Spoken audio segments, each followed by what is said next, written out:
Let's pray. Heavenly Father, we come to you tonight after this beautiful day that you've given us, praying for guidance in all that we do tonight as a council. Pray that we are answering the needs of the city and needs of our citizens. Lord, please be with us for our country right now and all the turmoil that's going on and just the world and everything that you have your hand over. Lord, we just pray for constant guidance and just that we will be able to follow you. And for all these things we pray in your name. Amen. Amen. Thank you, Mark.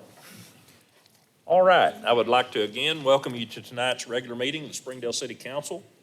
This is Tuesday, July 23rd, 2024. And I will start things off by asking our city clerk to call the roll. Denise? Mayor Sprouse. Here. Brian Powell. Here. Amelia Taldo.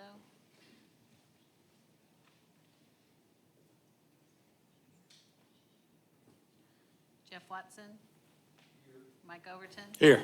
Mike Lawson. Rex Bailey. Present. Randall Harriman. Mark Fujarus. Here. And Ernest Kate. Here. All right, we're supposed to have Amelia on Zoom. And Amelia, I'm if you- here. Okay, thank you. We got you now. All right, so we do have a quorum. We've got 6 members present. And we're to item 4 on the agenda. This is the agenda item that we put on each regular city council meeting where the council will hear comments from our residents concerning items that are not already on tonight's agenda. If we have any residents that would like to speak to the council, please, we ask that you come to the podium and please clearly state your name and address. We ask that you keep your comments brief and understand that anything you bring forward tonight will not be acted upon by council tonight. So is there anyone that would like to address the council concerning an item that is not already on tonight's agenda? All right, seeing none, we'll move on to item 5, and I'm going to turn this public hearing over to our city attorney, Ernest Kate. Thank you, Mayor. Item number 14 on the agenda is an ordinance vacating a portion of a public street known as Purcell Street. And before the council can take up the ordinance, the statute requires that a public hearing be held. City clerk has published notice of the public hearing as required by statute. Is there anyone here who would like to comment on this ordinance? If not, I'll close the public hearing. We'll take it up as item number 14. All right, thank you. Item 6, the approval of minutes. Council, you've had an opportunity to look over those minutes as presented. If there are no changes or additions, I'd entertain a motion to approve them. So moved. Second. Got a motion, a second to approve the minutes. All those in favor say aye. Aye. All opposed, same sign. Thank you. Item 7 is procedural motions. What's your pleasure, council? I'll vote for A and B. Second. Okay, we have a motion, a second for A and B. Roll call, please. Powell. Yes. Taldo.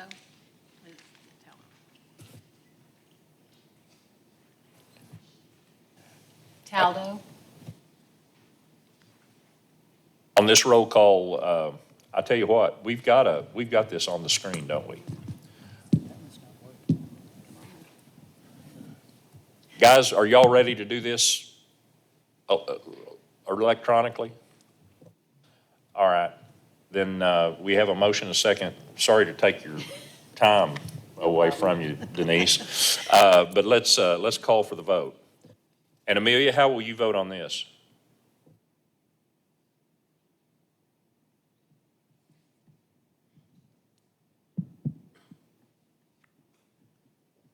I apologize, y'all. We're trying to, what'd you say, Louise? She's muted. Amelia, you're muted.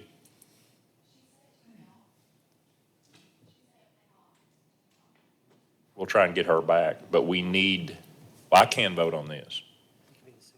Correct?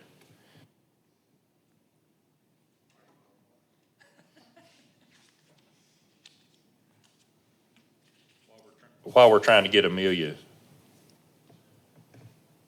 back on Zoom, we need 6 votes to pass these procedural motions.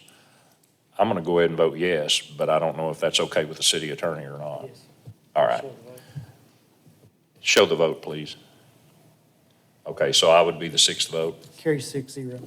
Thank you. And we'll get Amelia back, hopefully before we vote again.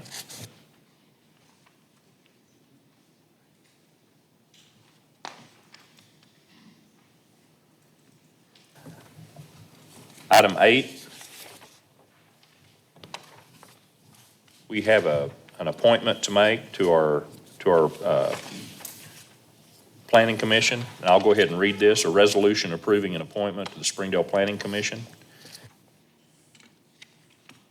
And Patsy, you're on here as presenting this. Do you want to come and?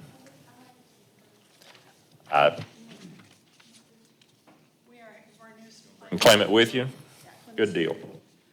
This is a person that we are recommending that be added to the planning commission. Do you want to say a couple of words? Oh, sure. I think when you all asked me to speak, you didn't realize my father's a preacher, and so I'm always ready to speak. Just real briefly, when I met with the mayor 4 or so years ago, I presume I made quite the impression because we stayed in contact. And I wanted to emphasize how much I love the city, how much I'm appreciative of the job everyone in this room is doing. He put a plan in motion for me. And with age has come a lot of wisdom and patience. And I stuck to that plan, and I learned to listen to great leadership. So I just want to say thank you, Ms. Patsy, for trusting me. Thank you, Mayor Sprouse, for trusting me and believing in me and actually asking me to do this and believing that, I had it in me to push Springdale forward. Thank you, council, prematurely for your vote of confidence. And most of all, I'm here to learn. I'm here to grow, and I'm here to help drive Springdale forward and enhance the city that my kids and my children, grandkids are going to call home. So thank you all so much. How do you pronounce your name? Clement Oganyemi. Just like it looks. You notice we all just kind of left that. Just like it Yeah, looks. most people just say, oh. Move a resolution be adopted. Second. All right, we have a motion second to approve the resolution. Any other comments or questions? All right, I call for the vote. And Amelia, how do you vote on this? Yes. Thank you.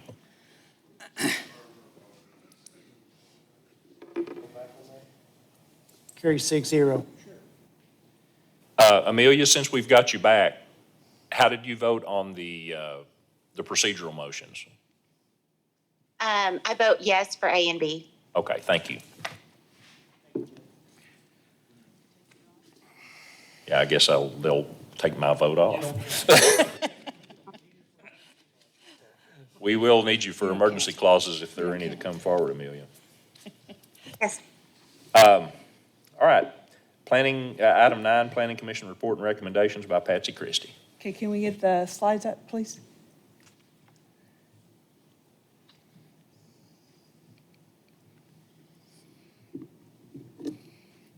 Maybe if you turn it on, it works better?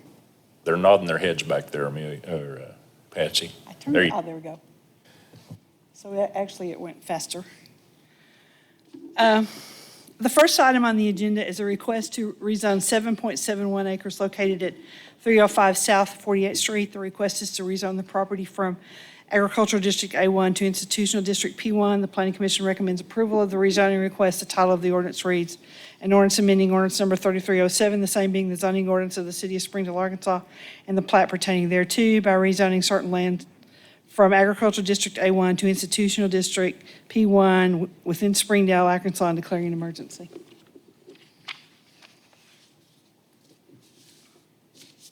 Move the ordinance be adopted. Second.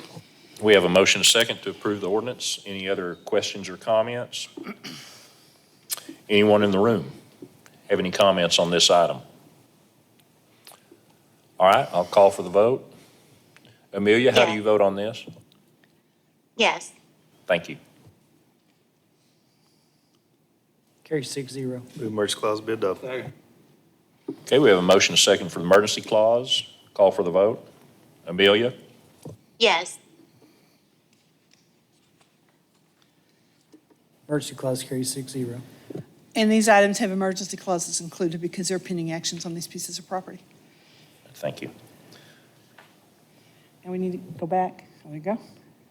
The next item is a request to rezone 67.79 acres located at 3424 South Downham Road. As you all may know, this is the Arkansas Law Enforcement Training Academy property. They are requesting you rezone the property from A1 to P1.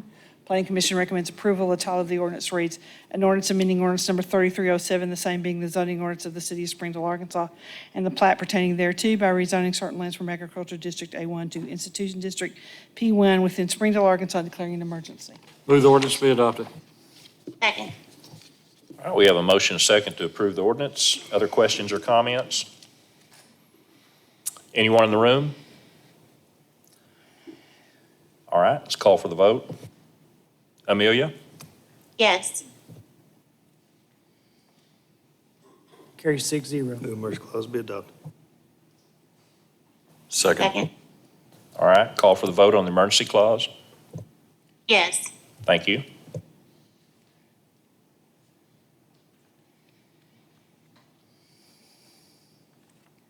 Emergency clause carries 6-0. All right, Patsy? The next item is a request to rezone 1.42 acres at 2353 Lowell Road. The request is to rezone the property from MF16 to C2. This is a small piece of property in the corner that was previously rezoned to MF16, and they've decided not to use it for residential use or multifamily, but convert it back to storage units and commercial uses on this piece of property. The Planning Commission recommends approval of the rezoning request. The title of the ordinance reads, an ordinance amending ordinance number 3307, the same being the zoning ordinance of the city of Springdale, Arkansas, and the plat pertaining thereto, by rezoning certain lands from medium high-density multifamily residential district MF16 to general commercial district C2 within Springdale, Arkansas, declaring an emergency. Move ordinance pass. Second. Okay, we have a motion and a second to approve the ordinance. Any other questions or comments by the council? Anyone in the audience need to speak to this property? All right, call for the vote. Amelia? Yes. Thank you. Carries 6-0. Move emergency clause be adopted. Second. All right, call for the vote on the emergency clause. Yes. Thank you.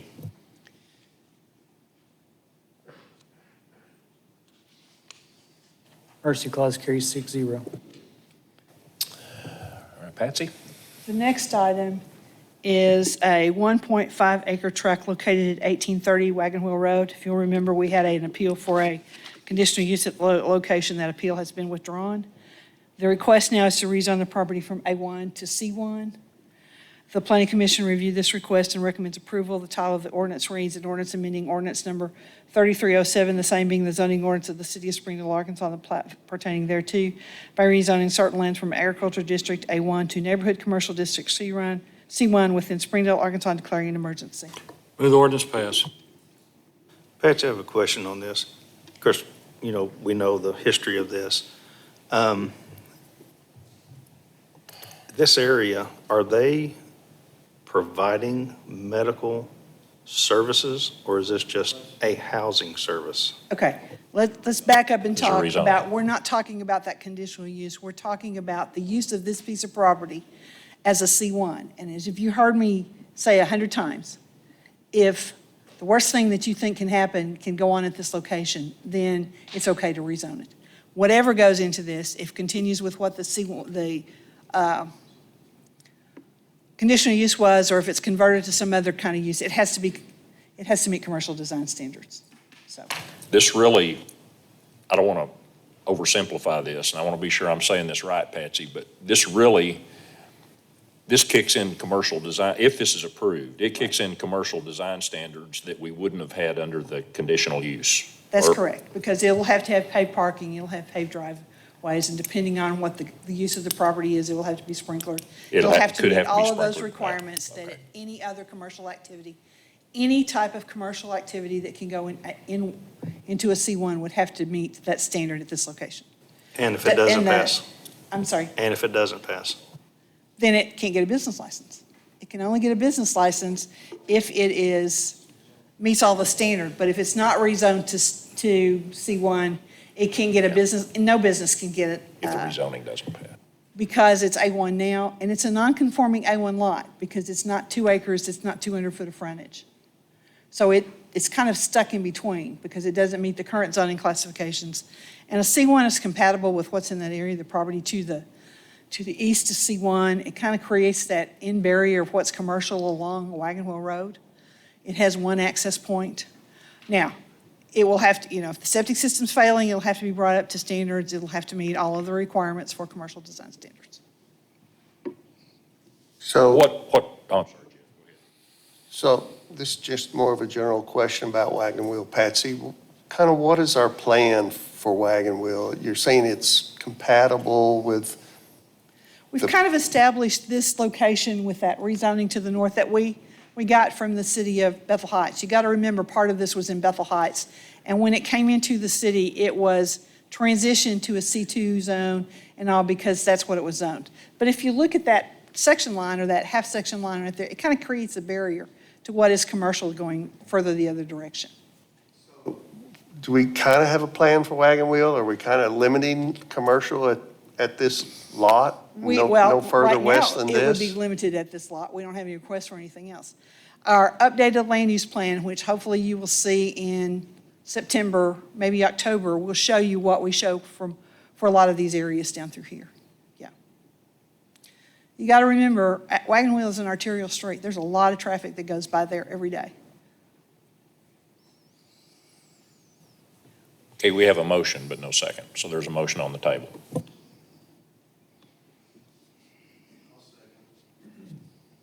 Now we have a motion and a second. I know we'll have some people here that want to speak to this in the audience. Council, do you have any comments before we open it up? All right. Would anyone in the audience like to address this rezoning? Please come to the microphone and state your name and address. I may be wrong, maybe, no. Okay.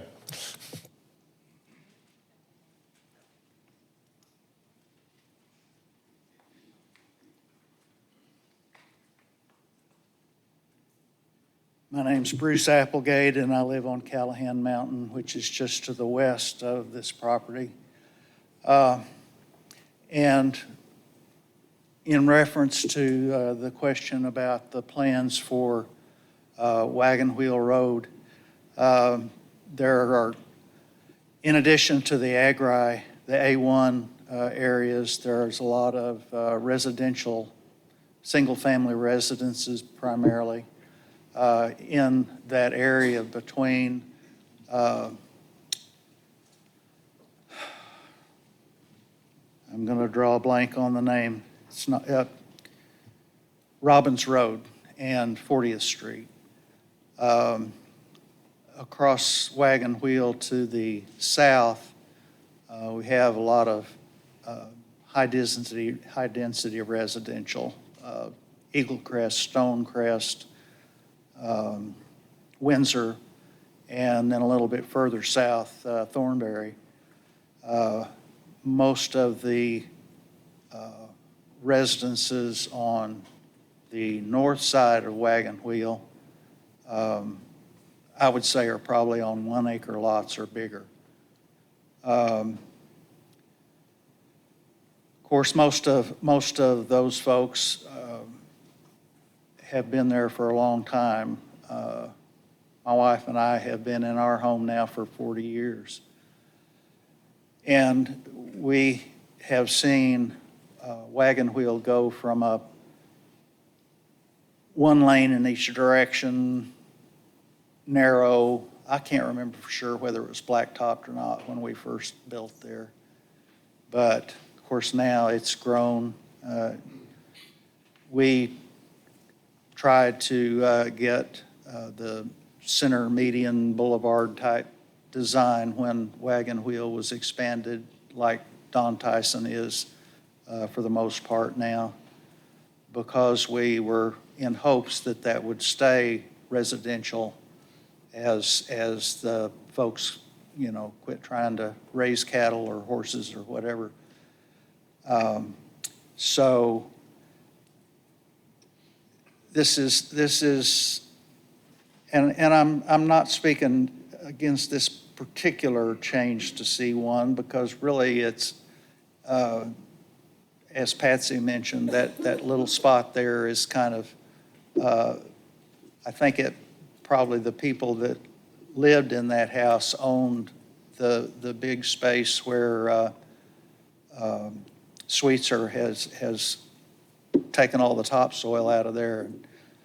I guess it's kind of grassed up now. But anyway, the point is that we just hope that the planning commission, the city council, and everybody will try to keep that residential, rural growth and feeling in that area, rather than let it get all these little pockets of commercial and kind of take over from the people that have built homes and raised families in that area. Thank you. Thank you, Bruce. Anyone else?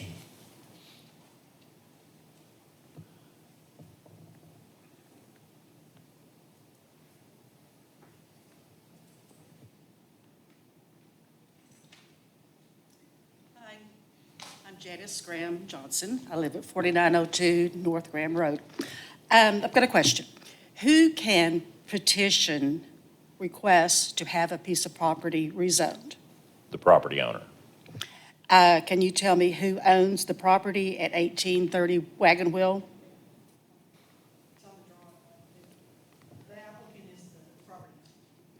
According to Benton County records, that's not the property owner.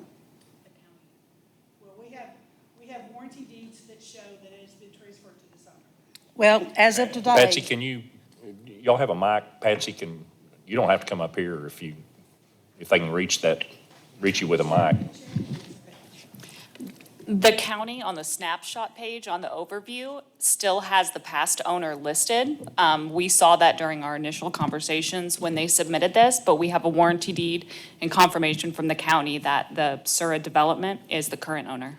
Well, as of today, when I go to the Benton County records to see who owns it, they do not own this. Deanna L. Portwood owns it still, That's the previous ownership. but still it shows today. that- We have a copy. Okay. We have a copy of the warranty deed. That was just my question is, why is it not in this company's name? Thank you. Probably be a question for Benton County. Correct. Thanks, Janice.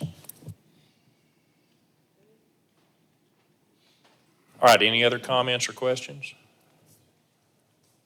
Council, anything else? I'll go back, Patsy, just one more time to my question, because Mr. Applegate kind of followed up on it. He mentioned not wanting to do pockets, but it almost looks to me like if this was C1, it would kind of square off an already commercial area. I agree. That's kind of what it looks like. But my question is, do we have a plan? What are we looking at west of this property? Well, I can tell you that the land use plan doesn't show anything to be changed. Now, at worst-case scenario, we would be looking at some kind of mixed development or maybe some higher development density. Those other areas are single-family. You'll see there's some MF12 to the east. It could be some kind of multifamily. The deciding factors on this is going to be water and sewer, and there's very little sewer. This house is still on a septic system. So until someone extends utilities to it, it's not going to change for a while.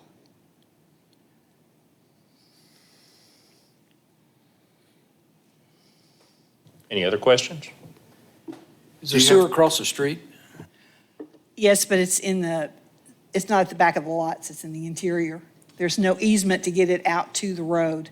Now, I think there's sewer to the west, but it's quite a ways down there before you get to sewer. Now, there is sewer coming into the subdivision on this side and the commercial development that's on there. Remember, we're putting a fire station right up there too. Yeah. Where's the fire station going? In that lot that's 2100138049. That last C2 to the right? Yep. Okay. And it will be, we'll see a request to rezone that to P1, because what we try to do is take properties that are not really for commercial use off of the the accounting record of how many acres we have of commercial that's available in Springdale, because we just had our pre-application conference on the fire station last week. So it'll be submitted at the end of the month, and we'll be bringing that forward with a rezoning request. Okay, we do have a motion and a second. Any further comments or questions with the council?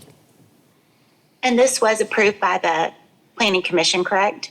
Right, the planning commission vote was 4 in favor, 4, it's on that piece of paper over there. I didn't bring it back up here with me.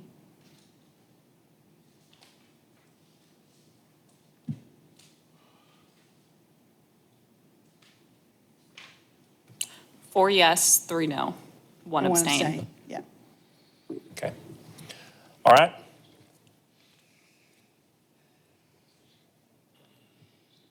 So Patsy, with the 4-3, like here, you have to have 5 to pass. With the planning commission, it's different? It's a simple majority. That's all it takes. Yeah. You And guys they move ready? it forward to you with a recommendation for approval. Okay. All right, I'm gonna call for the vote. Amelia? Yes. Thank you. Carries 5-1.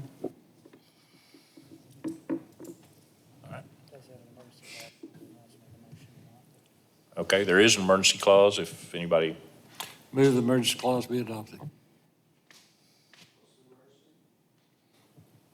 Well, they have pending action on that piece of property, like all the rest of them we see. If there's, as you know, there was, yeah, there's a business operating at this location without a business license. They had requested a conditional use. That conditional use was denied. They appealed it, then that was tabled from the last council meeting. That conditional use appeal was withdrawn. That particular use unit is a permitted use in this zoning district. However, they would have to meet commercial design standards and all the other requirements before they could get a business license. The reason why this emergency clause is significant is that if the emergency clause passes, the clock starts ticking on them quicker to comply or cease operations or get a citation into court. So what's the time frame on that? I mean, they're operating without a business license. Well, they will be, if the rezoning passes with an emergency clause, it goes into effect immediately. So then they could be told what it is they would have to do to come into compliance. We normally give them a business license. We give them 7 days to apply and go through the process. If not, they'll get a citation into court and we'll ask that the judge order them But to if the cease emergency operations. clause doesn't pass, then shouldn't they be told to quit doing business? Well, but technically, we passed it, but we know the properties, either way, they're not supposed to be doing business. But passing the emergency clause makes this go into effect quicker, which triggers the commercial design standards quicker. And which we gives had us met another with the tool. property owner and gone over everything. They had submitted some estimates of what it's going to take. So they are aware of what it's going to take to get it up to where it can operate as a commercial operation.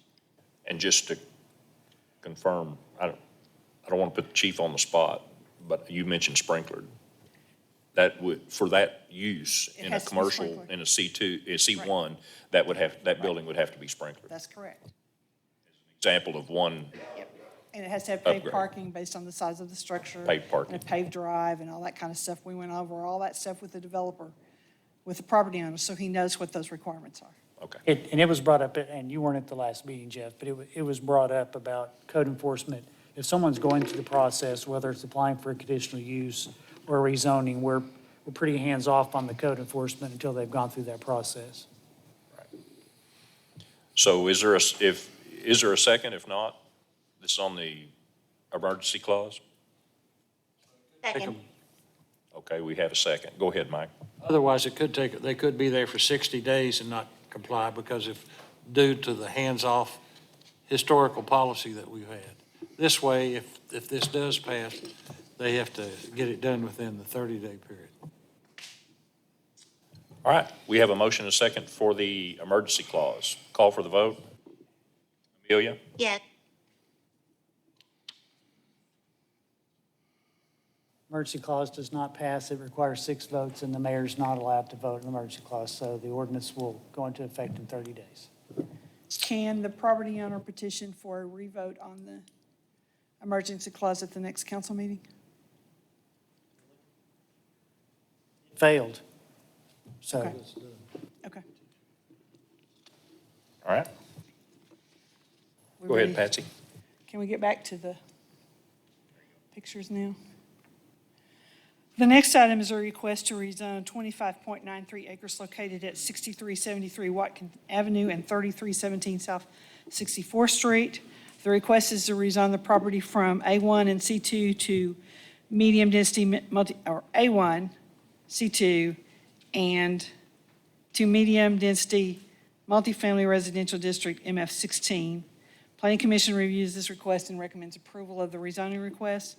The title of the ordinance reads, an ordinance amending ordinance number 3307, the same being the zoning ordinance of the city of Springdale, Arkansas, and the plat pertaining thereto by rezoning certain lands from agricultural district A1 and general commercial district C2 to medium high-density multifamily residential district MF16 within Springdale, Arkansas, and declaring an emergency.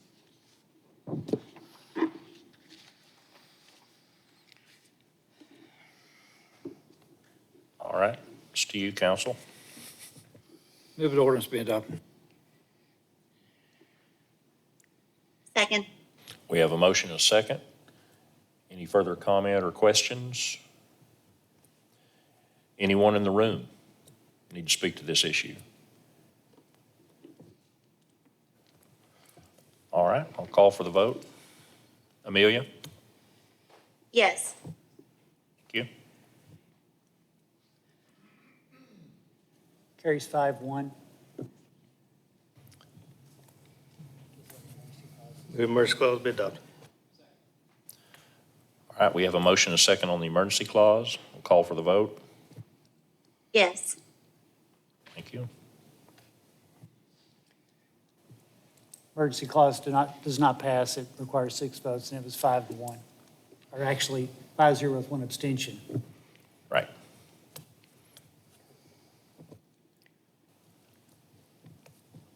All right, Patsy, when you're ready.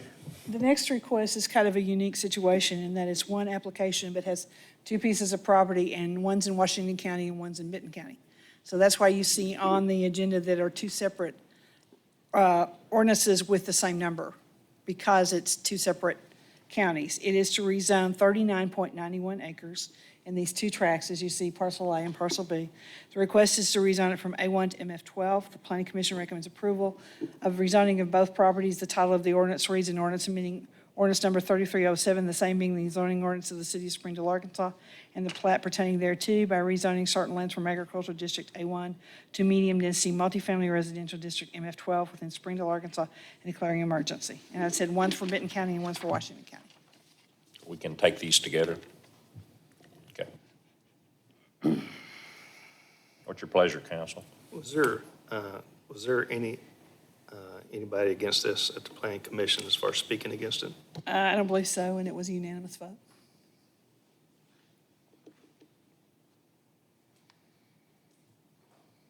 I'll move the ordinance pass.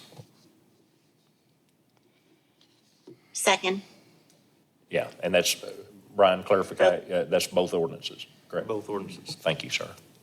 And second was Amelia? Yes. All right. Any other comment or questions? Anyone in the audience need to speak to this? Okay, call for the vote. Yes. Thank you. Carries 6-0. Move emergency clause be adopted. Okay, we have a motion second for the emergency clause. Call for the vote. Yes. Emergency clause carries 6-0 on both of them.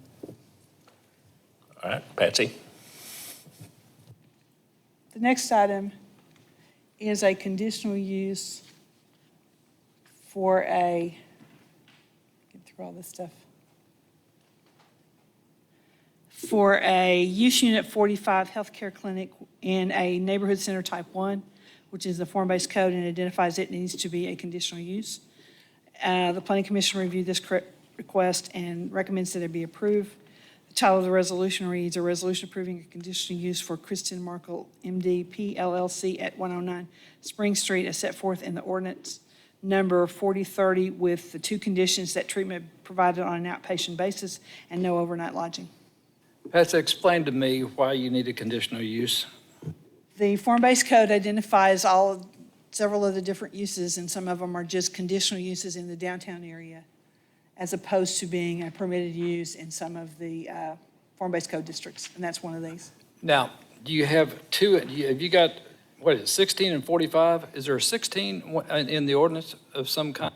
Well, they indicated there's offices. Offices aren't a conditional use, but a medical healthcare clinic is a conditional use, and she indicated on her business license application that it was a healthcare clinic, so we had to go after the conditional use. Was she explained the difference? We talked to her about it, and that's what she provides, and so that's the way it has to be handled in the form-based code area.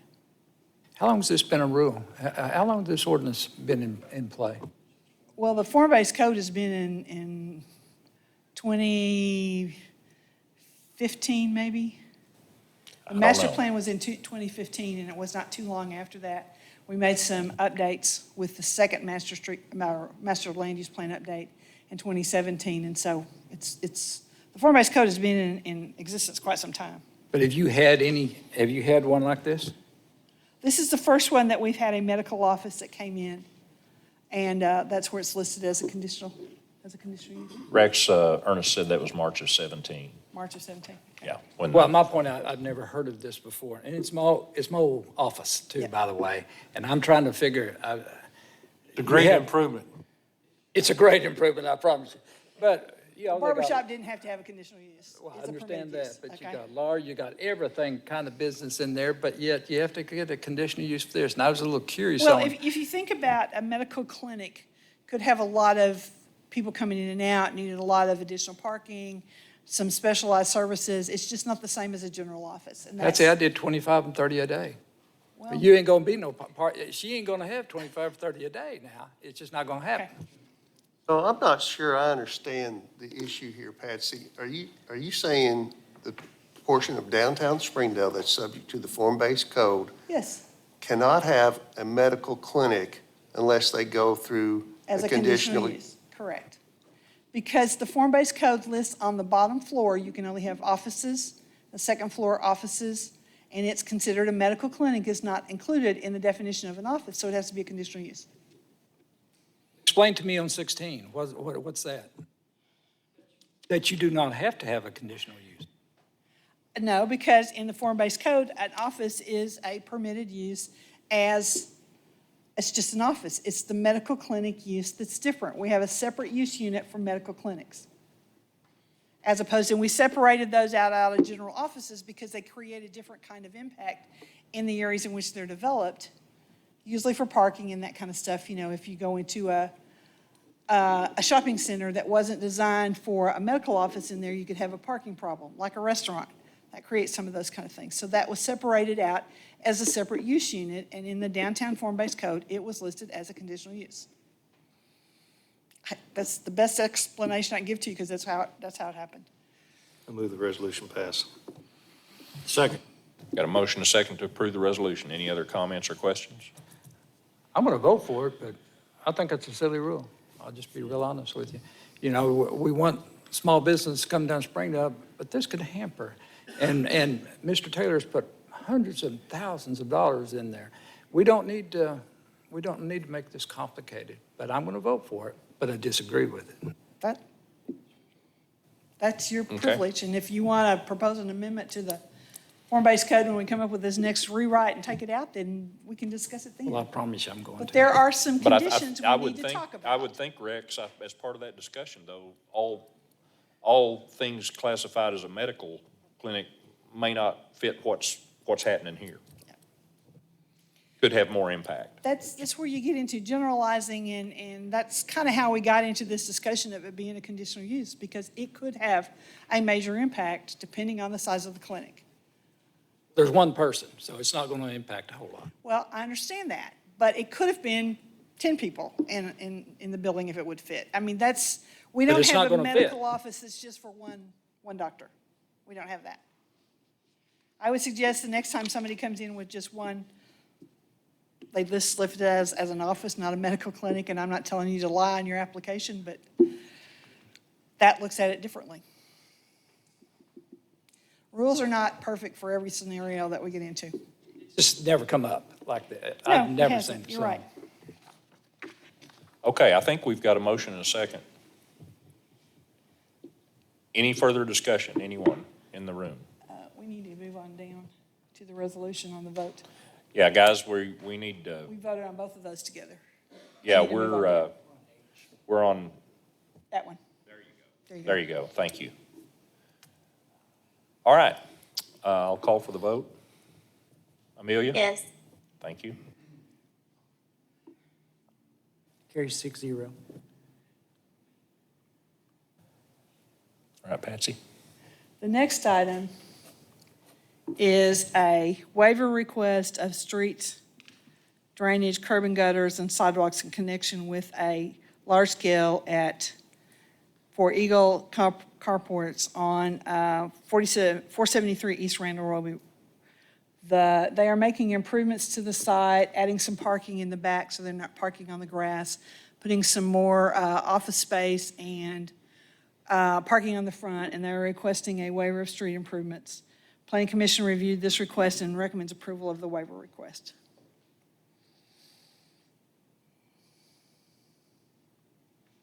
I believe we just improved that area not too long ago, didn't we? Move the resolution be adopted with option one. Second. All right, we have a motion and a second to approve the resolution with option one. Any further comments or questions? Anyone in the audience? All right, I'll call for the vote. Amelia? Yeah. Yes, please. Carries 5-1. Can I just make a quick comment on this one? This Sure. is another example of where code enforcement working with the property owner, and they got to the finish line. It took a while, but we got there. Yeah, they'll just carry through and do what they said they were going to do, will be even better.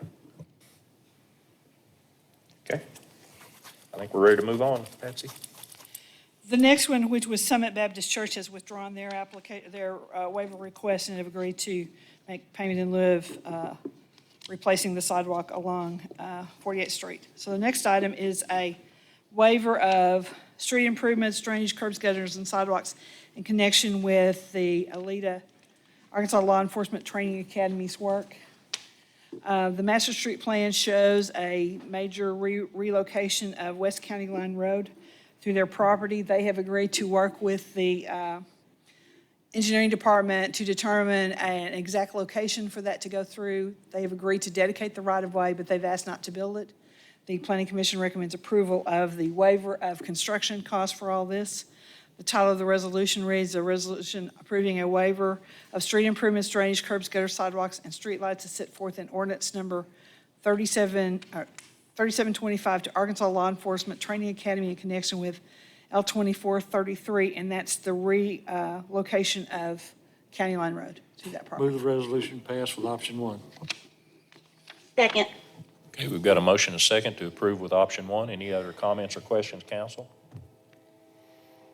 Anyone in the audience? All right, I'll call for the vote. Amelia? Yes. Thank you.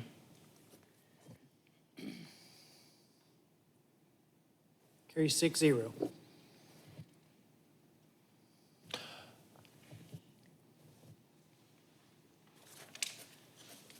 The last item is a request for a waiver of sidewalk street improvements along 412 for Homewood Suites.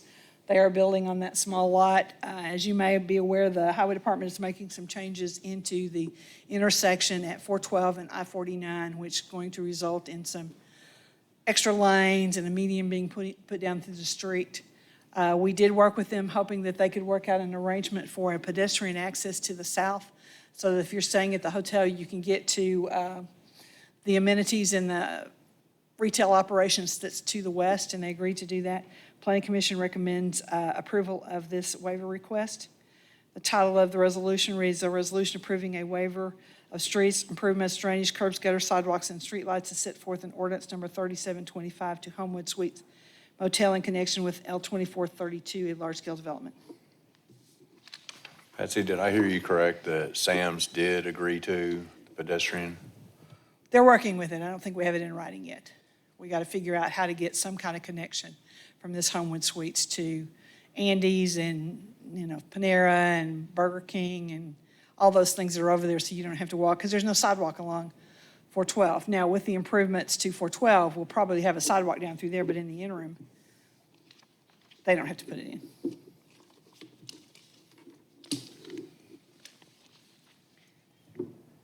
We know if the highway plans to put a sidewalk in with the improvements they're making? They do. They do, and they estimate 2027.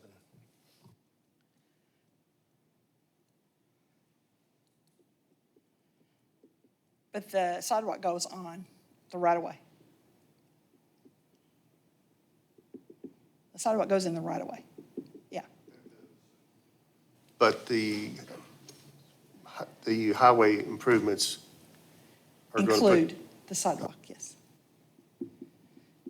So in 2 or whenever, 27, we'll have a sidewalk constructed, but if they get that open in the meantime, they don't have to build the sidewalk.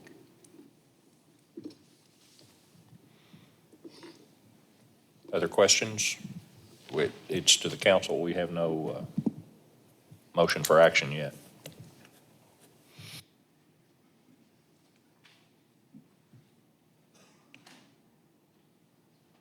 Make a motion that we pass with the waiver.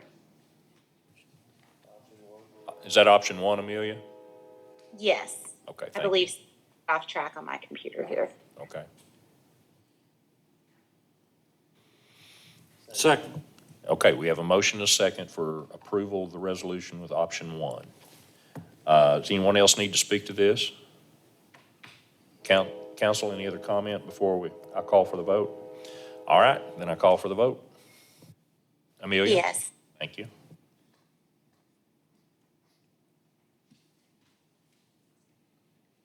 Carry 6-0. All right, we're at item 10. I'm going to turn this over to our city attorney.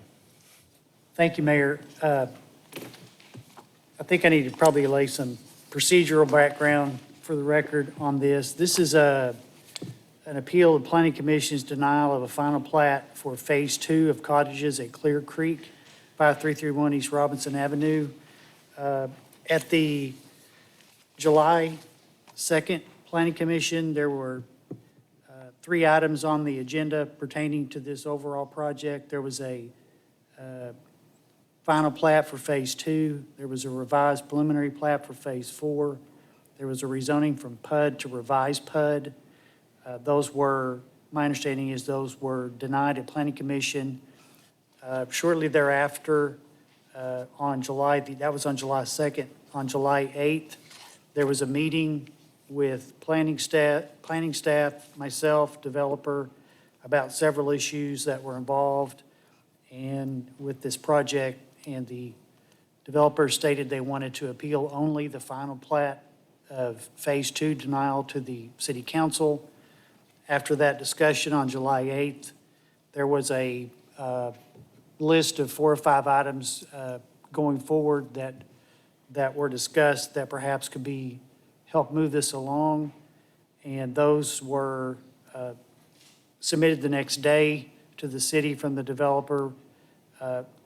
Then between that time and even all the way up through today, there's been back and forth between the planning office and the developer where developers providing information, the planning office is still asking questions.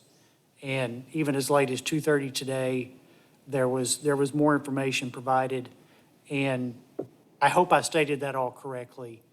And you do have in your packet the appeal letter filed by Mr. Clark, who's here, represents the developer. It's red page 59 is where you'll find it in your packet. So that's how we find ourselves here this evening. So I'm sure Mr. Clark probably has several things to say, and I'm happy to answer any questions if I didn't make that confusing enough. Well, I kind of think it is confusing. And I think that That's you've been usually dealing are. with it, you've been dealing with it all week, so it all makes sense to you, but you have to remember that you're talking to people that haven't been dealing with it. What are they appealing? What they are appealing is a denial of the final plat for Phase 2. Come on up, Mr. Clark. The Planning Commission had approved the preliminary plat for Phase 2. Developer then, as I mentioned, along with a preliminary plat for Phase 4 and a revised PUD, because if there's changes made to the PUD, we do that by ordinance. So like rezoning from A1 to C2, we do from PUD to revised PUD. And one of the things they submitted to the Planning Commission on July 2nd was the final plat for Phase 2. And I believe, and I want to put words in Mr. Clark's mouth, but I believe his assertion is that the final plat they submitted for Phase 2 is consistent with the requirements of the preliminary plat that had previously been approved for Phase 2. There was some disagreement with that, with the city, and the Planning Commission denied it on that basis, and they do have a right to appeal to this body. So to try to simplify, there was a preliminary plat, and the Planning Commission felt like there was changes made when the final plat was presented, correct? I would probably let Patsy speak to that, but I believe generally speaking, the answer is yes. I'm trying to simplify here. Yes, generally speaking, yes, although I think the developer may disagree with that, but that was the sentiment at the Planning Commission meeting. Are you ready for me? Go ahead. Great. Mr. Watson, I think you've kind of hit the nail on the head. As counsel, my name is Will Clark. I'm an attorney at the Davis firm. I've submitted an appeal letter which sets forth in writing the general basis of our position here. I agree Mr. Cates' description leading off was, in fact, a little bit confusing, but this is pretty straightforward. It's pretty uncomplicated.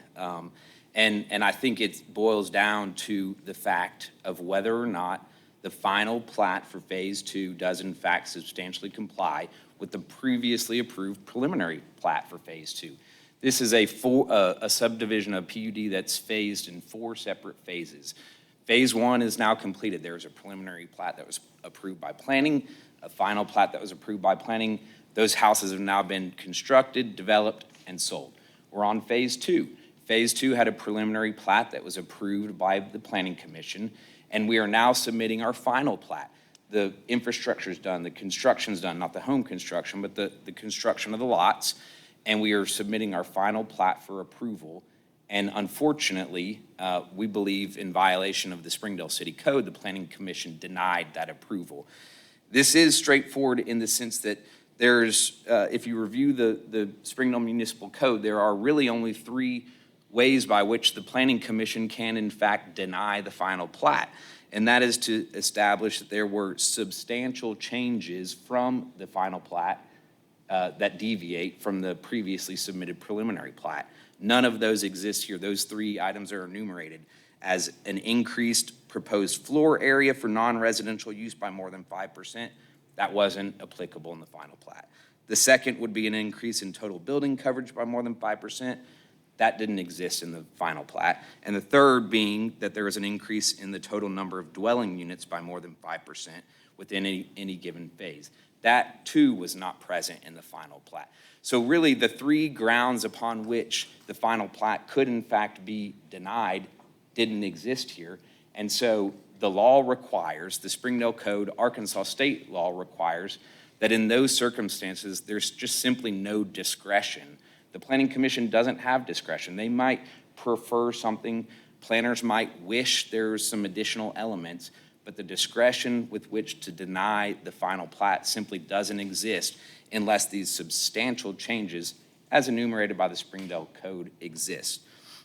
Now, unfortunately, after that July 2nd Planning Commission meeting and the denial of the final plat, my client called for a meeting, and Mr. Cate and Ms. Patsy were kind enough to join us in that meeting. And there was a lengthy discussion about, as Mr. Cate mentioned, I believe it was 4 specific items. Only one of those is related to Phase 2, and that is the location of the playground in this PUD. Now, My client has promised and assured the city that it will bond that playground in any amount, frankly, that's reasonable and that the city requests. That's a permitted use to bond that, and it's going to be developed in Phase 3. The other 3 items were simply preferential items with which planning preferred to see, and that the developer has agreed, in fact, to complete. One was the detention pond. The city engineer has approved the detention pond. It'll service Phase 2. It's now 100% complete. It's been signed off by the city engineer, and as a result, that issue is resolved. The other is some LIDs, some low-impact developments. Those were not, again, included in the Phase 2 preliminary plat that was approved, so they weren't technically required for approval of the final plat. Nevertheless, we've had discussion, and we've agreed to develop preliminarily some plans. Those have been submitted to planning, and those LIDs, we believe, have been confirmed, even though, again, they're not required for approval of the final plat. And the third was collaborative lot restrictions in the CCRs for this phase. Those 2 have been submitted to the city. So all the technical legal requirements to approve Phase 2 final plat have been met. We've gone, frankly, above and beyond and met with the city to meet some of their preferential or preferred additions for Phase 2. We're doing those things. We have done those, but those do not allow for the denial of the Phase 2 final plat. So in those circumstances, when the Planning Commission denies the final plat in violation of the Springdale Code, our redress is to come here and ask the City Council to reverse the denial and to approve the final plat in conformity with Springdale law. So again, as much as the Planning Commission may prefer to see things or like to see things or request certain things, this really is non-discretionary. The law mandates what is required. We have met those requirements, and we respectfully request that this council reverse the denial and approve this Phase 2 final plat. I'm happy to, Mr. Clark did correctly state one section of the ordinance where it says the final development plan shall be deemed to be in substantial compliance with the preliminary plan, and then he cites the three items. But the paragraph before says that the final development plan and plat review shall be conducted by the Planning Commission and staff. They will review the final development plan and plat to determine that no substantial changes were made to those elements of the plan agreed upon in the preliminary development plan. If substantial changes are found to have been made to the agreed elements, then the application must be resubmitted for preliminary development plan review. So I think I understand the position he's taking. Is it saying final development plan shall be deemed to be in substantial compliance, but substantial compliance and substantial changes may not mean the same thing. And I think that's where we're getting caught up here. At least, I don't want to put words in planning's mouth, but I believe that they're going to take the position that the Planning Commission's actions were based on the fact that they believe there were substantial changes, whereas he's relying on the substantial compliance section. Patsy, refresh my memory. Is it not true, because I know I've been around and around with the PUDs, but is it not true when a PUD comes forward, it's basically a contract that's presented by the developer to the city, outlining what they commit to and their requirements for it.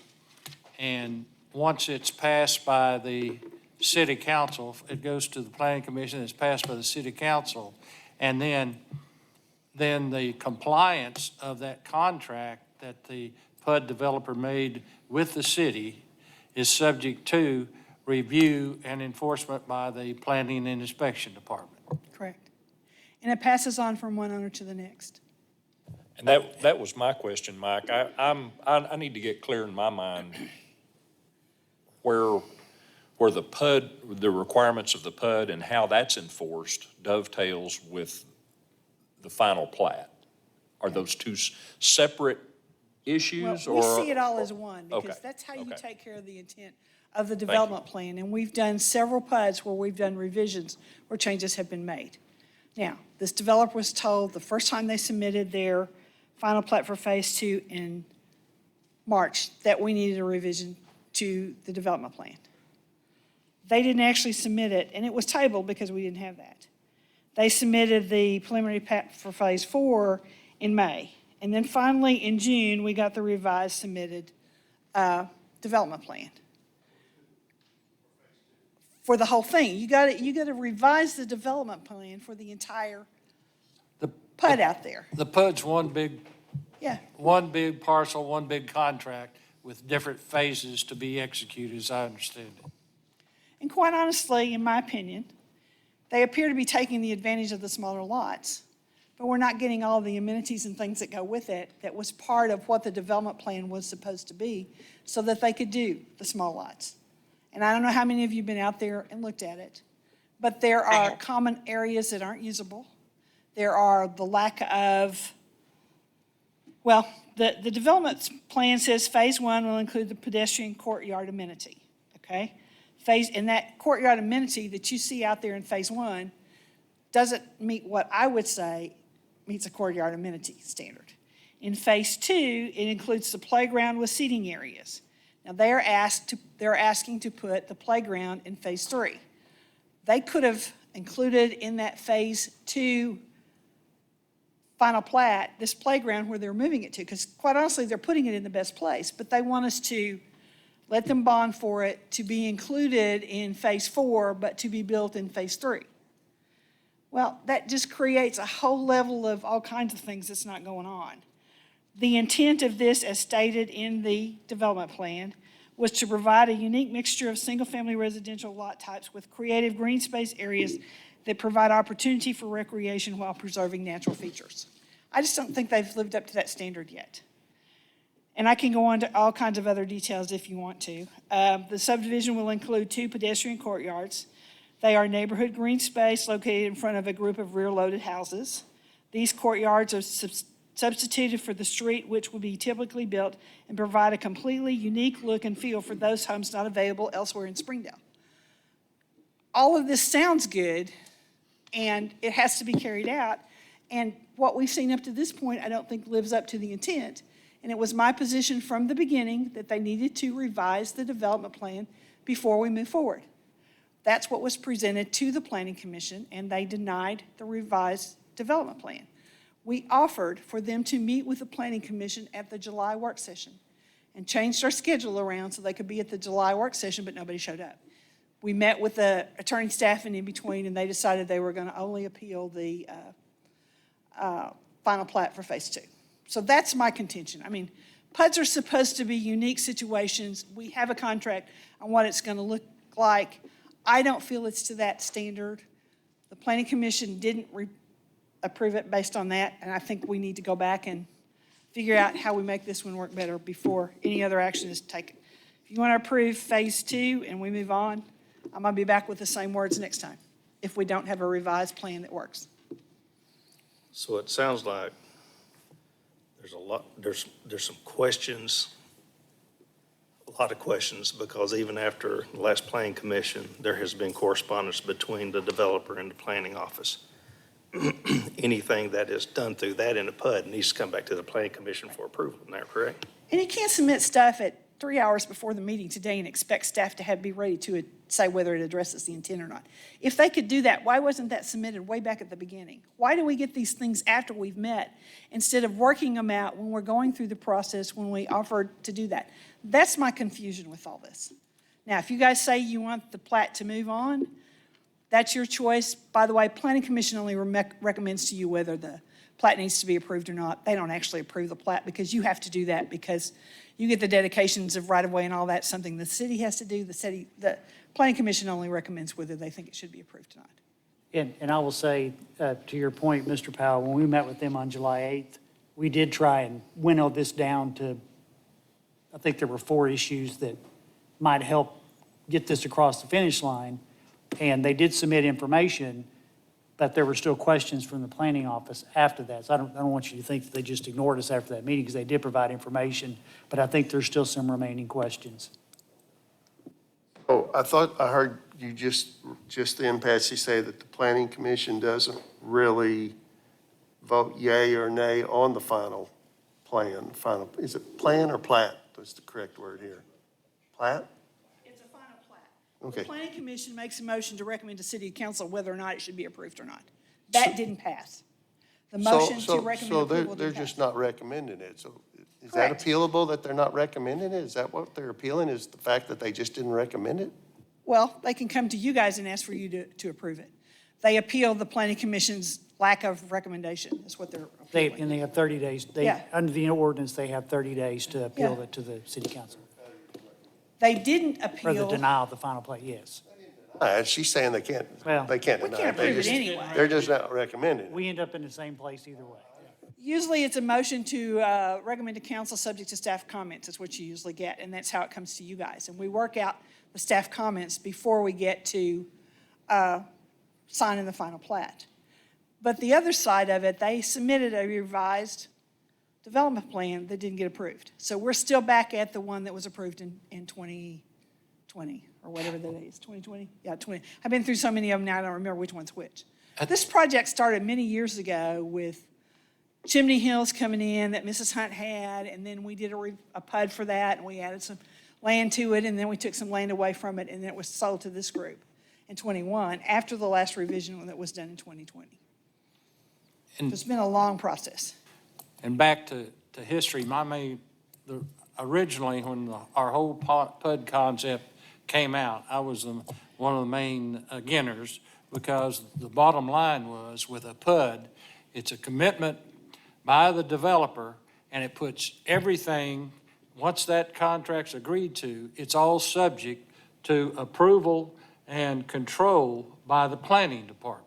And that was my biggest hangup until I saw some of the very successful PUDs that we had, and it changed my attitude about it. But that's, if you read the PUD ordinance, that's exactly what it says, is that is a contract, and the terms of that contract, because it's presented by the developer, and the terms of that contract then are subject to interpretation and control by the planning department. It's just black and white.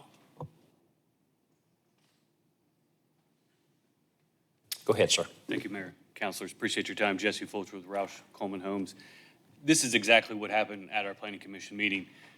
We're talking about two different things. We're talking about amendments to the PUD or to the PZD, some elements that maybe planning staff is unhappy with from a previous phase, some things that we need to work on, things that we can improve on in upcoming phases, and a plat that was approved, built according to that plan, and now we're simply saying, can we have our approval, please? I understand that planning staff is stating that we didn't live up to the standard with our pedestrian courtyards in phase one. That's not phase two. That's something that we need to work with staff on to try and improve. And the amendments that we're making in phase three and phase four are not phase two. Those are changes we want to make. It'll be a reduction in lot count because it'll make our grading better, and it'll allow those pedestrian courtyards in phase four to be improved. And so that's why we've been meeting with staff to make these amendments, and why we've agreed to go to a work session with the planning commission to hear their concerns. And so phase three and phase four are essentially on hold until we work through some of these elements. But phase two stands alone. It was a plat that was approved, constructed according to those plans, and is now complete. And we're simply saying, according to code, we would appreciate the final plat approval. And the elements around this in phase one, phase three, phase four, those are things we need to continue to work through with staff and the planning commission. And so when we show up with phase three and phase four, I think everyone will be satisfied with those. But again, phase two is its own project. It was built according to the plans. It's not the unhappiness with something that happened in phase one or concern with something that may happen in phase four in the future. Simply, did we build phase two according to the plan? And we did. Did you show up for the meeting that Patsy was talking about? No. Did you show up for the meeting when the planning committee, when the Were you at planning planners commission and? meeting? I was at the planning commission meeting. I had no idea that we were there for a work session. You have a copy of the verbatim minutes in your packet. No, he's asking about the work session. About the work session. Session. They You didn't said come they to the didn't work show session. up. Nobody showed up. I have to make one clarification, in my opinion. Phase 2 is part of the entire development. When you start picking out pieces and leaving it by itself, how do you ever get that continuity together? And we're going to do this, why wasn't it done in Phase 1? If that's what we intended. That's my concern with when we start breaking these things up. And I don't want to use this to say this is the same thing, but we got caught with the Commons making changes and not making sure everything was done when we approved some of those, and we know how well that worked out. I would like to- Once houses are built and people are living in them, it's kind of hard to get things straightened out if you got to straighten them I'd out. like to make a motion that we send this back to the planning commission for review. I'd second that.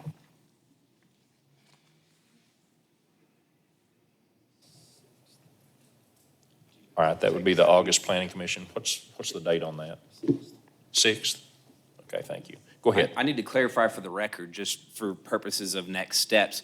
Can I get a direct clarification as to what exactly in the final development plat for Phase 2 is different than the previously approved preliminary plat? Because that's critical to this approval. What's that? Read the document? Wait, Patsy, you're not on the mic.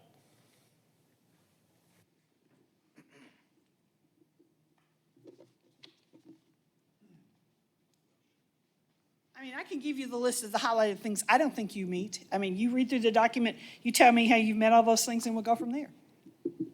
And I think that's something that doesn't need to be done tonight. I think that's something that needs to be done, right, with the planning department. It needs to come to the planning commission, it needs to be formally And done that just way.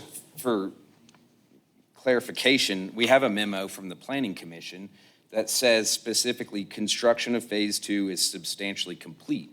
Yet despite this memo confirming that construction is substantially complete, now we are getting comments that it's not in substantial compliance, and those don't jive together. If Phase 2 is substantially complete and we've developed it according to the preliminary plat that's been approved, again, I just don't see that discretion exists. And simply just with respect to the work session, Mr. Kate was in the meeting on July 8th.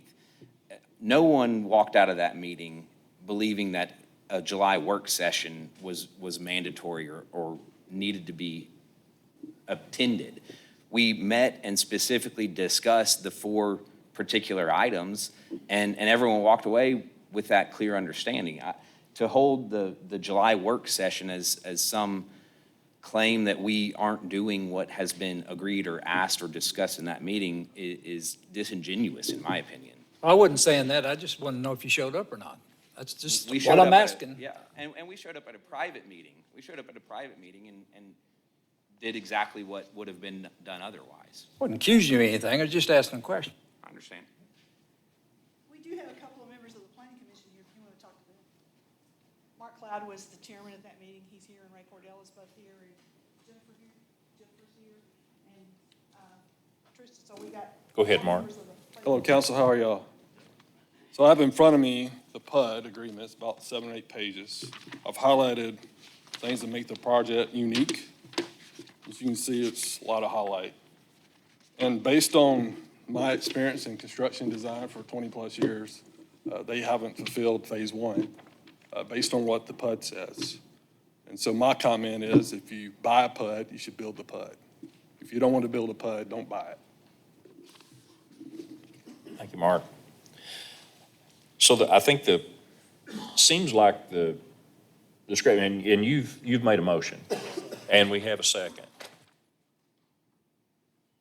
I'm more concerned with compliance with the PUD. I guess the question for me is, when do we, at what points, if we approve, I guess my question for the city attorney is, and I've heard it said that maybe the PUD is one entire thing. And so at what point at what stages are we able as a city to hold the owner of the PUD to compliance with the PUD? Is it, I mean, it sounds like the developer is wanting to separate out the approval of Phase 2 plat.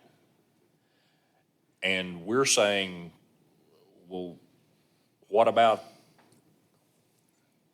compliance with the PUD? I guess the question is, can you let them move forward until we get either a revised PUD plan that says they're not gonna do any of that stuff? The stuff they submitted today is probably pretty good, what little bit I looked at it. Had we had that in April with a revised PUD, we probably wouldn't be in this stage. But you can't wait till 2 days before the meeting or the afternoon of the meeting and submit that stuff to staff, which we haven't had a chance to look at it, and the planning commission hasn't seen it. When Patsy goes through all this verbiage, when she presents a PUD to us, sum and substance, she always explains that all phases of the PUD are under the umbrella of the PUD agreement. And also, the other thing, she also reminds us, once we pass that regardless of who the owner is in the future, the terms of that PUD follow the owners. And I do spend a lot of time going through lots of details. Y'all get tired of hearing it, but it's important that we all know what all the details are. And the ordinance does contemplate there being a phased plan. I mean, that's not unusual to have different phases. But the ordinance that I referred to earlier about the substantial changes and it's the same ordinance that Mr. Clark referred to at the beginning of his remarks also says that if the planning commission finds only minor differences exist in the final development plan, then it shall be approved. I think the planning department's saying that there are substantial changes, not minor differences. Now, that may have changed by what they submitted today. I don't know. That's for the planning staff to say.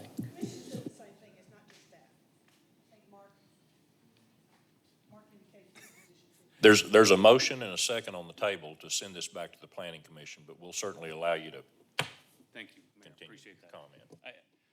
I would not disagree that there are things that are changing in the future. Again, the question isn't, are we amending 3 and 4? It's, does Phase 2 comply with the plans that were approved? The plans are based on the PUD. The plans are developed, and that's what we went and built. The elements that we're talking about that are in Phase 1 are long gone.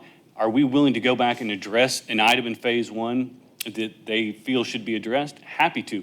Was Phase 1 built according to plan? Absolutely, yes, it was built according to plan. The character or the way that Patsy thinks that Phase 1 turned out, the pedestrian greenway specifically, didn't live up to her expectations. It's an expectation, that's just her opinion. Well, it doesn't sound like it lived up to the planning commission's expectations. Yeah, and Okay. which is why I told the chairman that I'd be happy to come to a work session in August to look at what did meet their expectations and how we might be able to improve on that. But again, we're talking around items in other phases, and what we're talking about tonight is Phase 2 got denied when it was built according to the plans. And just to elaborate on that, and I think he said it, but to reiterate, the PUD was approved, the document that governs the PUD and the requirements. A preliminary plat was developed and approved based upon the approved PUD, and then we constructed a final plat based upon the approved preliminary plat, which was based upon the approved PUD. So to now suggest that this was not built according to the PUD, it's nonsensical because it was built according to the preliminary plat, which was built according to the PUD, all of which has been approved. And now the approval of the final plat, again, if it's consistent with the preliminary plat, there's no discretion with which to deny it. When you buy a PUD, you buy the whole poke of pigs. And so if the first, if all these 4 phases are part of one PUD, and the first phase isn't in total compliance, then the PUD isn't in total compliance. So it doesn't matter which phase that you're going through, the PUD is the overall documents, what you agreed to. I mean, I wasn't gonna bring these pictures up, but this is what the front yards look like. You tell me that's what we were looking for as a unique situation for housing in that area? I don't think so. This is that common open area between the lots that have rear loading garages. I just don't think the intent of what the PUD was supposed to be has been carried out like it should be. And I'm not ready to move to the next phase until we know it's going to be fixed. And you bring me stuff late. Planning Commission hasn't seen any of the stuff we got today. I mean, that's not fair. This is not staff making the decision. This is 9 members of the Planning Commission voting. I make my recommendations, and I guarantee you sometimes they go a different direction. Sometimes but they that's don't, fine. sometimes they don't follow your Sometimes they recommendation, do they? don't. Sometimes they So don't. we have this motion, Mayor, Yeah. and the motion, Patsy, hang on, please. The motion is to send it back to Planning Commission, but the Planning Commission's already done their work. They've already acted. They've already said, no, we're going to deny this. Well, so what is it we would be sending back to the Planning Commission? Well, I'm assuming that the stuff that they submitted in the last couple of days, Jesse just said they might go back and fix the first phase. The revisions. They did not make that comment at the Planning Commission meeting. There's been some things submitted that the planning commission has not Has seen. not seen. Help me out, Ernest. Is that procedurally correct to send it back to the Planning Commission, or is it better for us to table this and let staff look at it further, or? Well, I think that from what I'm hearing from the developer is that they're willing to come to a work session in August to work through all of this. Maybe it's better for us to, I'm not sure what direction we would be giving the Planning Commission, because they've already I mean, Made their procedurally, motion. Mr. Watson, I believe that the council should act on the appeal, whether it approves or denies it. And if it Or we denies, can table and give y'all the opportunity to I come to mean, some agreement. perhaps, but we've kind of gone down that road. And to the extent there's a next step, we need some finality here to then take it to the next level, which, we hope not to do, but we would need that option in the event that I don't that's the want next to step. remove an opportunity by, if the council was to deny tonight, what's the next opportunity we would get to resolve this? We'll have to take it to court to do that. I mean, if you I want to. understand, but what are the opportunities for them to work with the city? Okay, I'm going to throw out an olive branch because I don't know what else to do. If you approve the second phase, subject to staff working out the details that need to be worked on, then we can work on that, and I won't sign it until we get it all worked out. But you guys have to understand that what we work out, they may not like, and we have to come back again. But there's other items that came up that haven't been before the Planning Commission. Right. Is that not proper procedure? Well, that's why if you send it back, the planning commission may recommend it be approved after we work through some of these other stuff. I'm the last one to sign it, and that would give us time to work on it. They could get it approved tonight, but they can't file it. And I don't know if that does you any good to get approved. Do you want to file it and start selling houses? No, I mean, I think it does us good. I think it does because it at least upholds the letter of the law, and then we can work from that to So, hash out details. but we've got a motion on the table. Send it back right. to planning commission. Another option would be to Well, I don't Approve- have an ordinance to that allows you approve, to. well, you said, the words you used were approved, subject to staff. Well, if you overturn the planning commission's denial, we still have to come back in 2 weeks because we don't have an ordinance tonight for you to, 3 weeks. We don't have an ordinance tonight for you to approve to give it. That gets us 3 weeks to see if we can work out the I can tell you how I'm details. voting right now on that. I'm not going to vote to approve it tonight, subject to your review. My two options are we either send it back, which I was trying to get some clarification on what would happen if we send it back, or to table it here tonight and give y'all the opportunity to see if these things could be reconciled. Either one of But- those would work. But I don't like the idea of approving it subject to staff I'm just review. trying to get off the square one. Appreciate the olive branch. We've got the motion to send it back to planning commission, and there were, I do a motion believe- to table would trump that. I do believe that that's not uncommon to approve the final plat subject to staff comment. Well, it So might not be that- uncommon, but that doesn't mean it'll pass. Sure, no, I understand, but I would just say that's not a unique technique. And that's not our motion right now. So Patsy, if I'm understanding you correctly, your suggestion would be possibly either approve it subject to staff comments, in which case we bring an ordinance back on August 13th, and you would then tell the council whether or not they've satisfied the staff comments, or we can table it to August 13th, bring an ordinance forward in the event that it's been worked out. I mean, Either way, we end up in the same place. It's got to come back to the August meeting because we don't have an ordinance for you to approve it tonight if you overturn the planning commission's decision.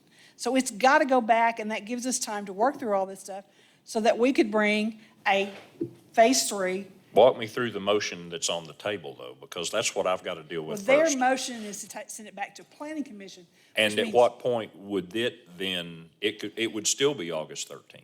The soonest it If the could be. planning, depending on what the planning commission does. That would be the very soonest. Now, that's putting it onto an already long agenda, and trust me, it's going to be at the end because we got a lot of things to take care of that night, but it could be done that night. But it can't be heard by this body until for 3 weeks because we don't have an ordinance tonight. Well, and I mean, we got it, y'all, people have to have time to look over this stuff. We got it this afternoon, just a few hours ago. All right, well, the motion on the table and the second is to send it back to the planning commission. So we're gonna have to act on that first unless a motion to table would override that. So not hearing a motion to table, I'm going to call for the vote on the motion to send it back to planning commission.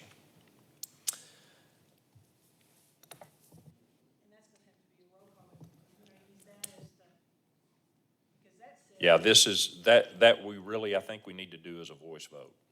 We need Denise to call that as a voice vote, guys. Can I Thank you. get quick clarification on the motion? Would this You be a bet. denial of the appeal? It would take it back to the planning commission, and if you got it worked out by the planning commission, it could be back on the next council agenda, which is August 13th. So you're effectively consideration. mooting the appeal, though, because then we have no redress with which to pursue the next level. And I don't think that's appropriate procedure. That's the motion we have on the floor, and we have a second. I'm sorry, I moved to table this item until August 13th meeting. Second. Okay, we have a motion, a second now to table, which overrides the, Brian, your motion to move it to planning commission.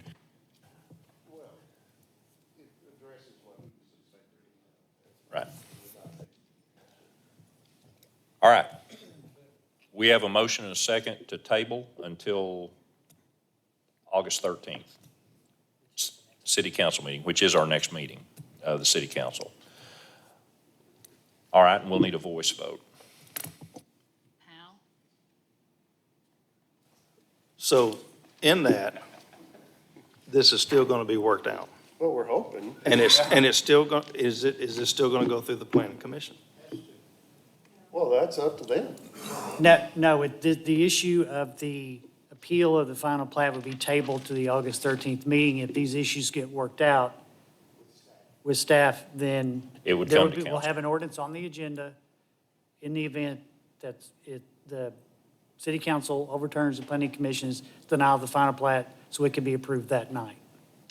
This basically gives time for all the parties to work through what we got this afternoon, and any other issues that this may not address. It will give them some time to work through that. And it gives the time as well to get the ordinance prepared. True. Okay, so Okay. Brian, I think, Yes. Taldo, Yes. Watson, Overton, Yes. Bailey, Yes, ma'am. Fugierus. yes. Carry 6-0. Thank you. All right, thank you all. Thank you. Thank you. Thank you, Appreciate guys. y'all's time. Thank you. Appreciate your consideration.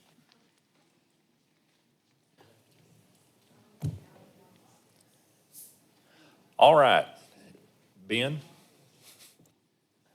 we're at item 11. Oh, that's me, isn't it? We have a resolution authorizing payment of an invoice, and this is project number 23BPS1.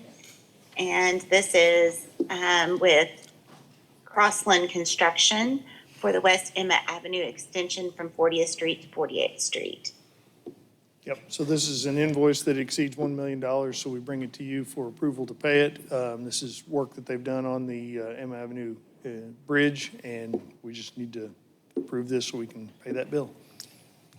And we used to take these to committee, but you all have said that that's no longer necessary. Yeah, Move the right. resolution be adopted. Second.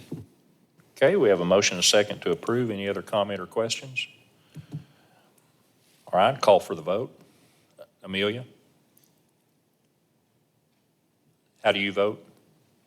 Yes. Thank you. Carries 5-0 with one abstention. All right, and we're at item 12, Finance Committee, and Amelia is on Zoom, Amelia Taldo, and Amelia, it's all yours. We have a resolution authorizing the execution of a construction contract for exterior restoration work on the historic Beely Johnson Building, project number CP 2307, and this is located on Spring Street. I'm not sure who's presenting though. Colby's here to present, and Amelia, I believe everything that was at committee was forwarded with recommendation for approval. That is correct. Okay, so Colby? Yeah, do we have Gary Clement on Zoom with us? Is Gary Clement on Zoom? I am. I'm here. Thank you, Gary. Good evening. Good evening. I wanted to give an update. I sent everyone an email today. The question was asked at the committee meeting, what was the original amount on this? So I emailed that to everyone. The original estimate was $250,000, but as you can see in the contract, the price is $512,300. So I've asked Mr. Clement to come and explain that to you, if there's any questions for him. Gary, can you just hit the high points, and then, of course, council can ask you any questions, but on maybe what drove the price up? Okay, I can. Whenever I did the first estimate, or I actually wrote the letter, what I had included in that original discussion was to restore the windows, replace the roofing, repair the exterior carpentry work, and painting. That was the original scope that was discussed. We got into the project, and of course, we realized that the masonry, the stone, first off, is a historic building built in 1934. It's a very significant structure, and it's used by a lot of people. Anyway, the stone needed to be addressed, and as we continued to develop, we realized it didn't have any accessible handicap parking adjacent to the building, so we've included that in the scope. We also are replacing the front sidewalk, which prevented it from being handicap accessible. We realized that their trash cans are stacked out by the side of the building in the prestigious downtown area, and we wanted to put a container, a screen that you could screen the trash cans from. So we put a wall in instead of it being something that's going to last 10 years. We proposed to do it out of brick so that it would last, and had a metal gate so that it wouldn't be torn off so quickly. But in restoring the windows, we had two windows that had air conditioners stuck in them. And of course, they're old air conditioners. And so our first thought was we're going to restore the window and we're going to put the air conditioner back in it. But in discussion, it was determined that we ought to put two mini splits in them. So the building has received very little upgrades. And of course, the interior hasn't really been addressed. But so as we've gone along, we've stumbled over one deficiency more by time, and just the only sidewalk that goes to the building is the front door and one side door, but people work all the way around it. So we added some sidewalks to make it convenient. So it's just been a collection of one thing after the other that, there are a lot of things that were wanted that we didn't include, but it's just been the scope creep. And at the time when I wrote that original letter, I didn't understand the condition of the building. Because we hadn't studied the building yet, we had walked through the building. So does that help?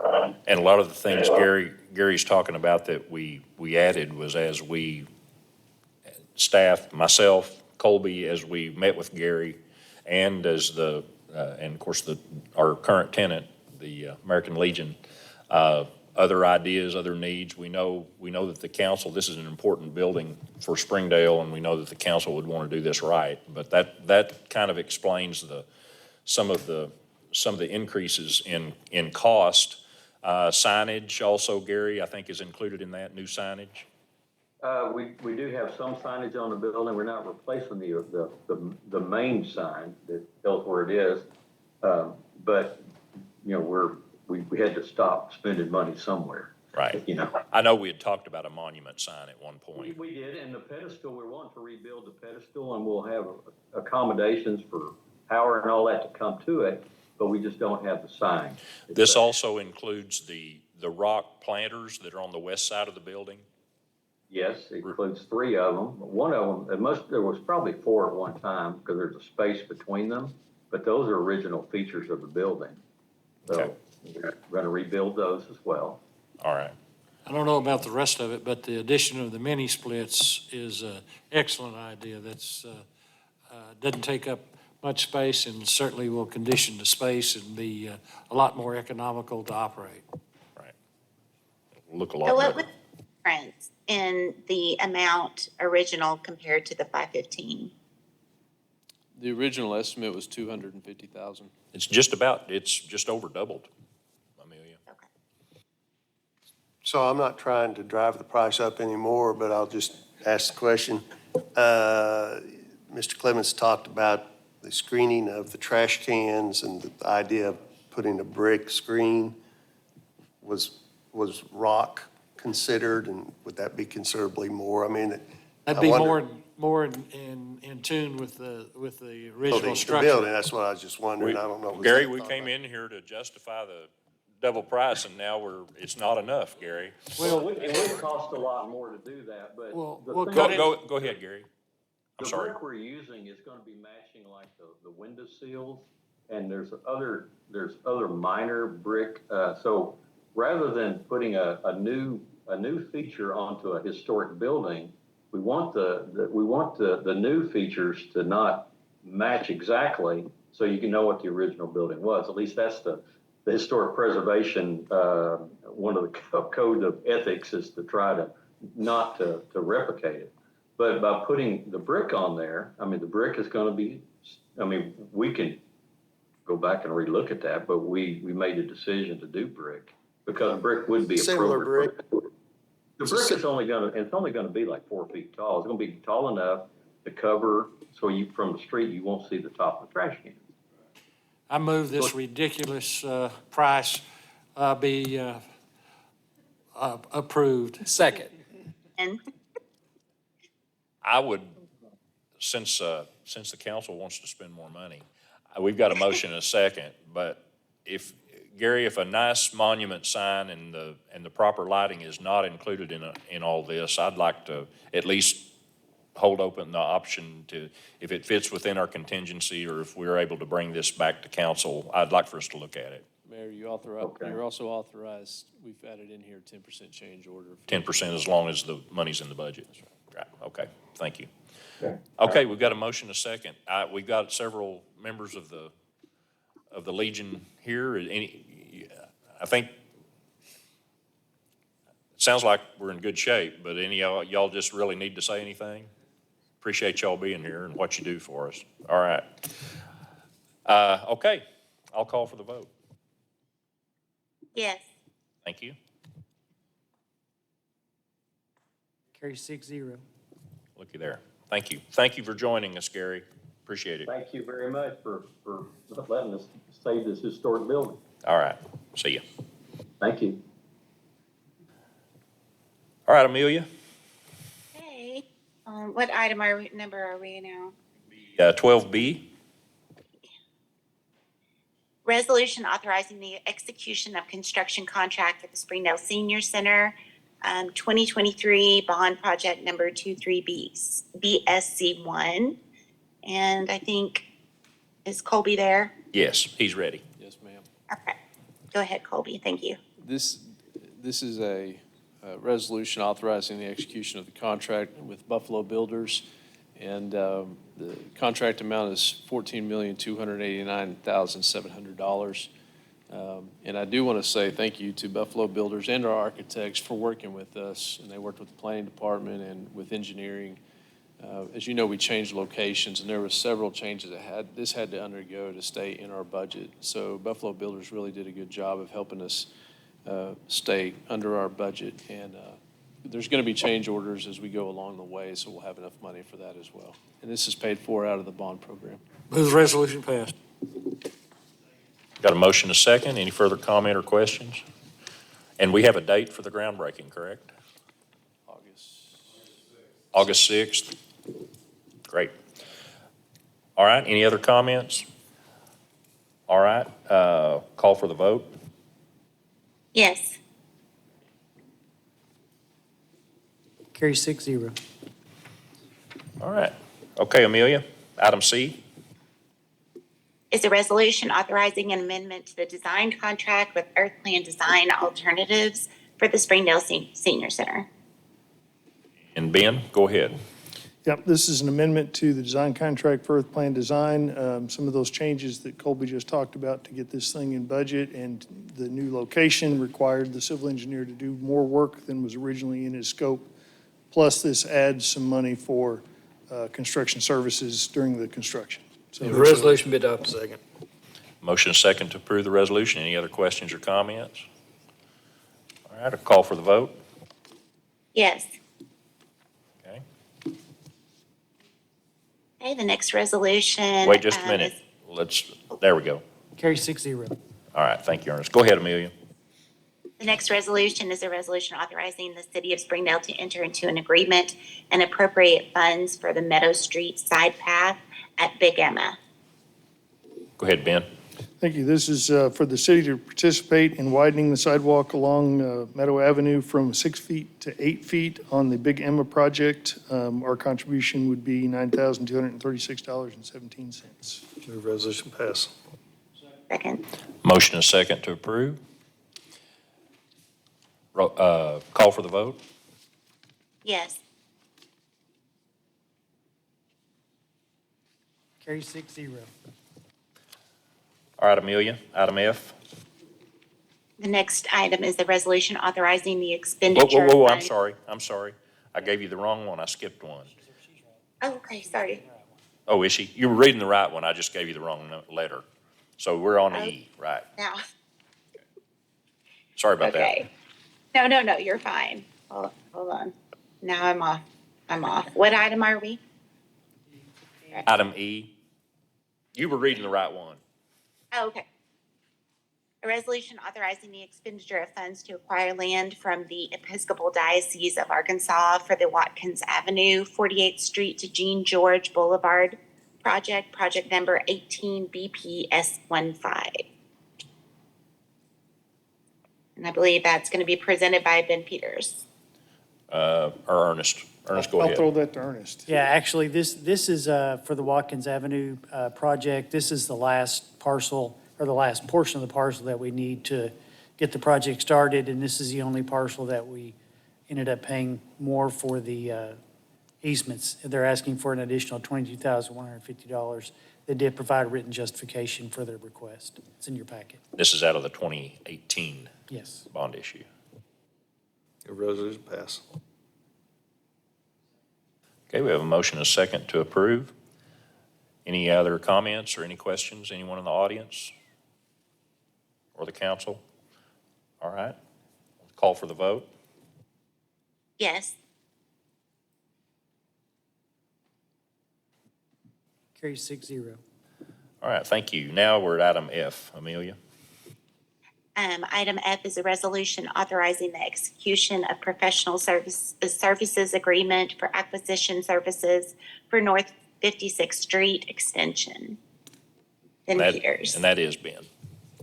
Yep, this is a contract with Contract Land Staff for acquisition services on North 56th Street, which will be called Jean George Boulevard from Elm Springs Road North to County Line Road. There's 63 property owners that need to be acquired there. Move resolution pass. Second. Okay, we have a motion and a second to approve the resolution. Any other comments or questions by the council? Or anyone in the room? All right, I'll call for the vote. Yes. Thank you. Carries 6-0. All right, thank you. And now we move on to item 13. I'll read it. It's a resolution authorizing the mayor and city clerk of the city of Springdale to accept a gift of land from Springdale Thompson Warehouse LLC. Ernest? You may be familiar with this in your packet on red page number 263 is the outline of the property. It's 7.5 acres. It's on the west side of the creek behind the old steel canning. Yeah. And this would give us the authority to accept the donation. He still has to work out, there's actually 4 different parcels. They're going to replat it into 2. And once he gets clear title, it's proven he's has clear title, this resolution would authorize him to donate the 7.48 acres to the city. It will help us, like we did on the east side of the creek, get a lot of the brush cleared out, make it a lot more user-friendly and safe. Move the resolution be adopted. Okay, motion is second to approve the resolution. Any other comments or questions? All right, I'll call for the vote. Yes. Okay. Carries 6-0. All right, and the next 2 are our city attorney, so go ahead, Ernest. Thank you. Item 14 is an ordinance vacating a portion of a dedicated public street known as Purcell Street pursuant to Arkansas Code annotated 14-301-301, declaring an emergency for other purposes. Did something very similar 1 block to the west where we vacated a portion of Putman Street, and this is 1 block east. Move the ordinance be adopted. Second. Motion is second to approve the ordinance. Any other questions, comments? Anyone? All right, call for the vote. Yes. Does have an emergency clause. It passed 6-0, right?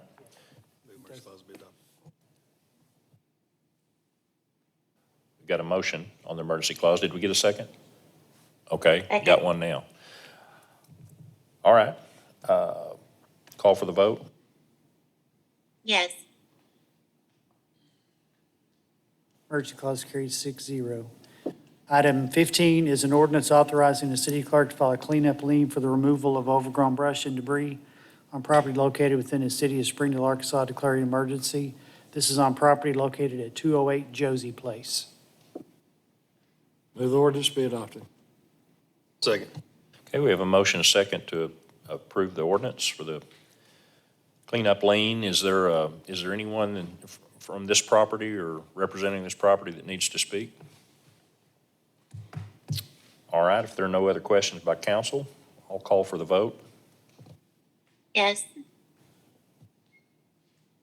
Carries 6-0. Move emergency clause be adopted. Second. Okay, call for the vote on the emergency clause. Yes.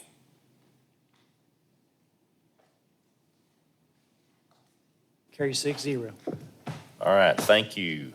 We'll move to item 16. I know we do have one department head that needs to address the council. Any department, you go ahead, Chief. Good evening. I wanted to let the council know and make them aware, I've notified the mayor of my intent to retire at the end of March. So I wanted to give him plenty of time to be able to find my replacement. I think we have capable people within the department, but it ultimately is up to the mayor and the civil service on what direction they want to go. And I want to thank everybody for my opportunity, for my career here at the Springdale Police Department. I'm not going anywhere. I'm staying here. Love Springdale and have no plans to go anywhere else. All right. Congratulations. Thank you, Chief. You still got some time, so, but thanks for giving us ample time as well, and I know the Civil Service Commission will really appreciate that as well. And they've all been notified? Yes, I notified them as well. Okay, thank you. Any other department heads? All right, council, anyone? City attorney? Nothing else from me. All right, I have no comments. Thank you all very much. Great meeting. But I appreciate it. We're adjourned.